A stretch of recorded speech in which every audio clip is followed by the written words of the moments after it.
Pernahkah Anda berada dalam situasi seperti Anda sedang mengetik sebuah pesan di ponsel untuk dosen atau atasan Anda? Mungkin Anda mengetik, "Pagi Pak, maaf saya nggak bisa masuk hari ini." Lalu Anda berhenti sejenak. Anda merasa ada yang kurang pas. Anda menghapus pesan itu dan menggantinya menjadi, "Selamat pagi Bapak, mohon maaf hari ini saya tidak dapat hadir." Mengapa kita secara naluriah melakukan perubahan itu? Ini bukan hanya soal sopan santun. Ini adalah inti dari apa yang akan kita bahas hari ini, yaitu pentingnya penggunaan bahasa baku dalam kehidupan sehari-hari. Jadi, apa sebenarnya bahasa baku itu? Secara sederhana, bahasa baku adalah ragam bahasa yang telah disepakati dan ditetapkan aturannya sebagai standar. Anggaplah ini sebagai cetak biru resmi bahasa kita.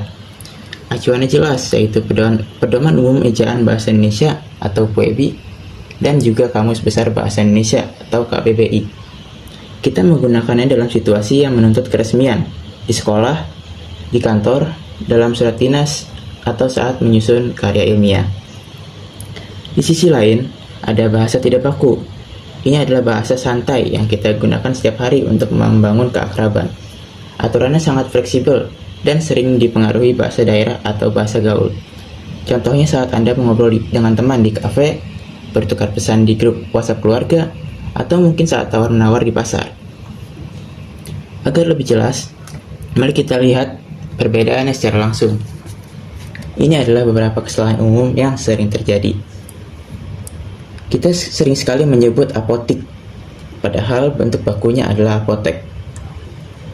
Kita juga sering bilang cuman, padahal bentuk bakunya adalah hanya atau saja. Atau kata bikin, dalam konteks formal, kita seharusnya menggunakan membuat. Begitu pula enggak, yang bentuk bakunya adalah tidak. Baik, kita sampai pada pertanyaan utama. Mengapa ini penting? Bukankah yang terpenting komunikasi berjalan lancar? Begini penjelasannya. Pertama, sebagai cerminan profesionalisme dan kredibilitas. Dalam dunia kerja atau akademis, bahasa adalah pakaian yang kita kenakan. Menggunakan bahasa baku yang rapi dalam surel, laporan, atau presentasi menunjukkan bahwa kita serius, kompeten, dan menghargai audiens kita. Yang kedua, sebagai jembatan komunikasi nasional. Indonesia terdiri dari ratusan suku dengan bahasa daerahnya masing-masing. Bahasa baku, yaitu bahasa Indonesia, hadir sebagai bahasa pemersatu yang netral, memungkinkan kita dari latar belakang berbeda untuk berkomunikasi secara efektif dalam forum nasional. Yang ketiga, untuk menjamin kejelasan dan presisi. Bayangkan sebuah surat perjanjian jual beli atau naskah undang-undang yang menggunakan bahasa gaul. Tentu akan kacau. Bahasa baku diperlukan untuk menghindari makna ganda, ambiguitas, dan memastikan pesan tersampaikan dengan sangat presisi. Penting untuk kita catat, bahasa tidak baku bukanlah bahasa yang salah atau buruk. Bahasa tidak baku sangat penting untuk keakraban dan kreativitas dalam pergaulan. Masalahnya adalah ketika kita gagal membedakan konteksnya. Sekarang coba kita buat sebuah analogi. Anggaplah ragam bahasa itu seperti satu set kunci.